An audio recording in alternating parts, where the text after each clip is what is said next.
ಹೌದು, ನಿಜಾನೇ. ನೀವು ಹೇಳಿದ ಥರನೇ ಅವ್ರನ್ನ ನೀವು ಮದುವೆ ಮಾಡ್ಕೊಂಡಿದ್ರೆ ಎಲ್ಲೋ ಒಂದು ಚಿಕ್ಕ ಜಗಳದಲ್ಲಿ ಮನಸ್ತಾಪ ಬರುತ್ತೆ.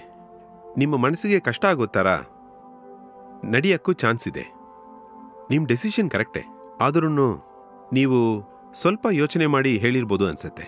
ಯಾಕಂದ್ರೆ ಈ ಕಾಲದಲ್ಲಿ ಜಗಳ ಮಾಡಿದಿರೋ ಗಂಡ ಹೆಂಡ್ತಿನೇ ಇಲ್ವಲ್ಲ. ಖಂಡಿತ ಒಪ್ಕೊಂಡಿರ್ತೀನಿ ಸರ್.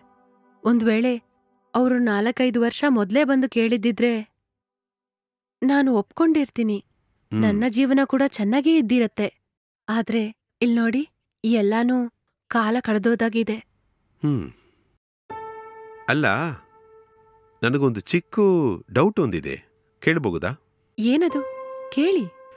ನೀವು ಇಲ್ಲಿ ಬರೋ ಎಲ್ಲಾ ಕಸ್ಟಮರ್ಸಿಗೂ ಇದೇ ತರನೇ ಫಸ್ಟ್ ನೈಟ್ ಸೆಟಪ್ನಲ್ಲೇ ವೆಲ್ಕಮ್ ಮಾಡ್ತೀರಾ?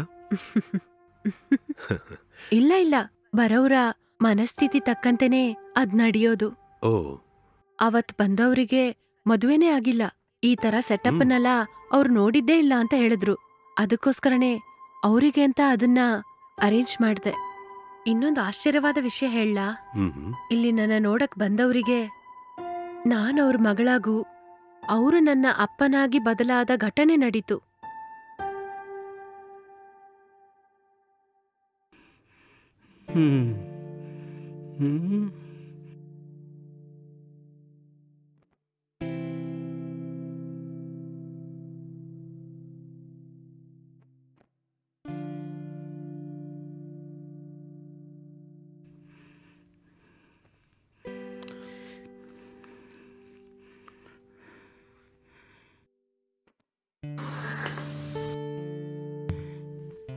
ಏನಮ್ಮ ನನ್ನ ಹಂಗೆ ನೋಡ್ತಾ ಇದೀಯಾ?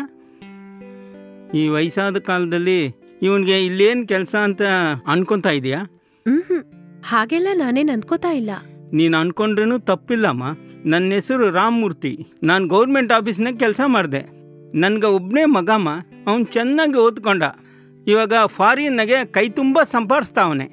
ಅವನಿಗೆ ಮದುವೆ ಮಾಡಿ ಮೊಮ್ಮಕ್ಕಳ ಜೊತೆ ಒಂದೇ ಮನೆಯಲ್ಲಿ ಸಂತೋಷವಾಗಿರಬೇಕು ಅಂತ ಆಸೆ ಪಟ್ಟೆಮ್ಮ ನಾನು. ಆದರೆ ನಾನು ಅನ್ಕೊಂಡಿದ್ದ ಬದಲಾಗಿ ಬೇರೆ ಏನೋ ನಡೆದೋಯ್ತಮ್ಮ.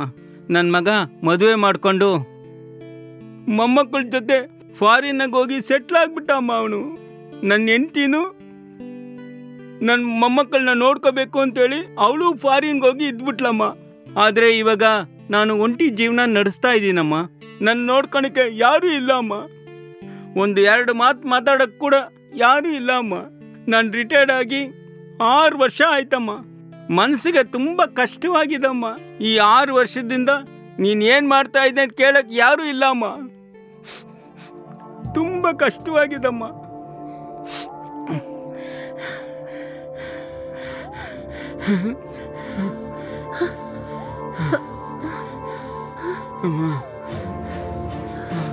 ಸರ್ ಸರ್ ಸರ್ ಏನಾಯ್ತು ಸರ್?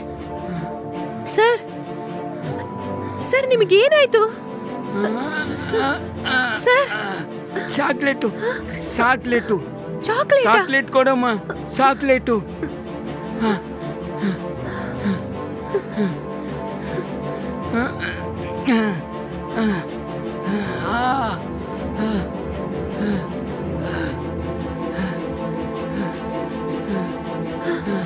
ಸರ್ ಬಾಯ್ ತೆಗಿರಿ.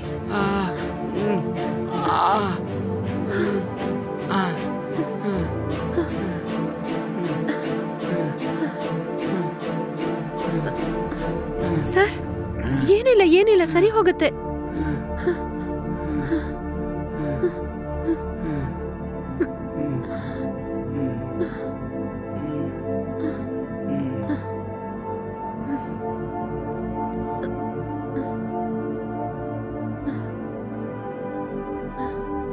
ತುಂಬ ಥ್ಯಾಂಕ್ಸ್ ಅಮ್ಮ. ನನಗೆ ಲೋ ಶುಗರ್ ಅಮ್ಮ. ನನಗೆ ಯಾವ ಟೈಮ್ನಾಗ ಏನು ನಡೀತದೆ ಅಂತ ನನಗೇ ಗೊತ್ತಿಲ್ಲಮ್ಮ. ನನ್ನ ನೋಡ್ಕೊಳಕ್ಕೆ ನನ್ನ ಜೊತೆನಾಗ ಯಾರೂ ಇಲ್ಲ ಅಮ್ಮ. ಇದೇನಮ್ಮ ನನ್ನ ಸಮಸ್ಯೆ.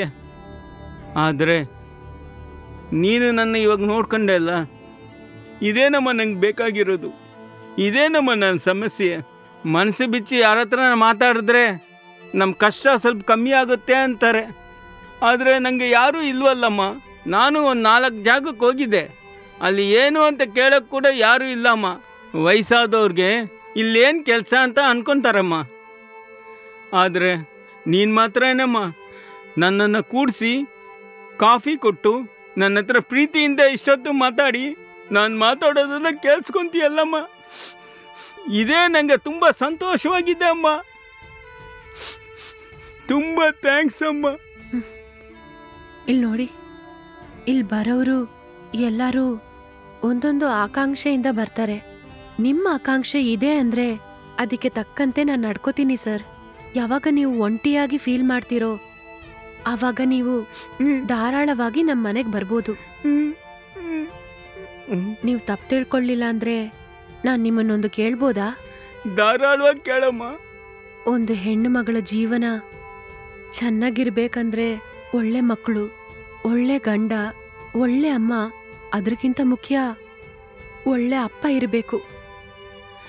ನನಗೆ ನಿಮ್ಮ ಥರ ಒಂದು ಒಳ್ಳೆ ಅಪ್ಪ ಸಿಕ್ಕಿದ್ದಿದ್ರೆ ನನ್ನ ಜೀವನ ಹೀಗಾಗಿರಲ್ಲ. ನಾನು ನಿಮ್ಮನ್ನ ಅಪ್ಪ ಅಂತ ಕರಿಬೋದಾ?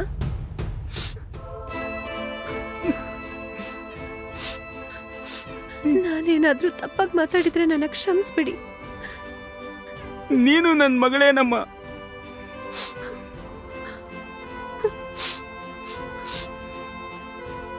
ನೀನು ತಪ್ಪಾಗಿ ನನ್ನ ಹತ್ರ ಏನು ಮಾತಾಡಿಲ್ಲಮ್ಮ.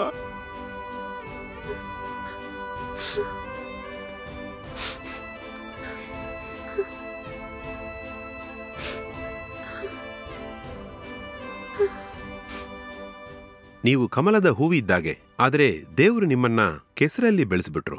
ಎಲ್ಲಾ ಕೆಲ್ಸದಲ್ಲೂ ದೇವರು ತುಂಬಿದ್ದಾರೆ ಅಂತ ಹೇಳ್ತಾರೆ. ಅದಕ್ಕಂತ ನಾನು ನೀವು ಮಾಡೋ ಕೆಲ್ಸನ್ನ ಸರಿ ಅಂತ ಹೇಳ್ತಾ ಇಲ್ಲ. ಆದರೆ ಅದೇ ಸಮಯದಲ್ಲಿ ಇಂತಹ ಜಾಗದಲ್ಲಿ ಇರೋ ನಿಮ್ಮನ್ನ ತಪ್ಪಾಗಿ ನೋಡುವ ಈ ಸಮಾಜ ಒಂದು ದಿನ ಖಂಡಿತ ನಿಮ್ಮ ಪರಿಸ್ಥಿತಿಯನ್ನ ಅರ್ಥ ಮಾಡ್ಕೋಬೇಕು.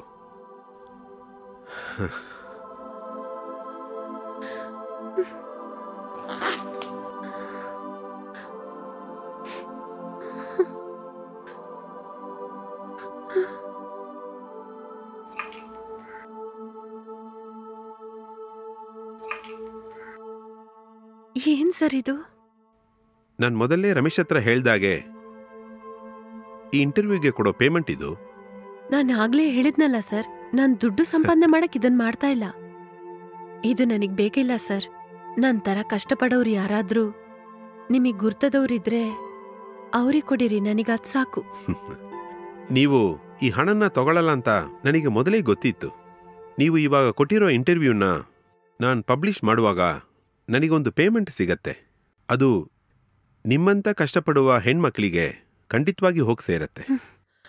ಥ್ಯಾಂಕ್ಸ್ ಸರ್, ತುಂಬಾ ಥ್ಯಾಂಕ್ಸ್. ಕೊನೆದಾಗಿ ಒಂದು ಹೇಳ್ತೀನಿ, ಈ ಒಂದು ಪೆನ್ನು ಒಂದು ಮಗು ಕೈಲಿ ಸಿಕ್ಕಿದ್ರೆ ಸುಮ್ಮನೆ ಪೇಪರಲ್ಲಿ ಗೀಚತ್ತೆ. ಅದೇ ಒಂದು ಕಲಾವಿದನಿಗೆ ಸಿಕ್ಕಿದ್ರೆ ಒಂದು ಒಳ್ಳೆ ಕಲೆಯನ್ನು ಗೀಚುತ್ತಾನೆ. ಇದೇ ಪೆನ್ನು ಒಬ್ಬ ಕವಿಗೆ ಸಿಕ್ಕಿದ್ರೆ ಒಂದು ಒಳ್ಳೆ ಕವಿತೆ ಬರಿತಾನೆ. ಅದೇ ಒಂದು ಒಳ್ಳೆ ಪತ್ರಕರ್ತನಿಗೆ ಸಿಕ್ಕಿದ್ರೆ ಎಷ್ಟೋ ಜನರ ಹಣೆ ಬರನೇ ಬದಲಾಗತ್ತೆ.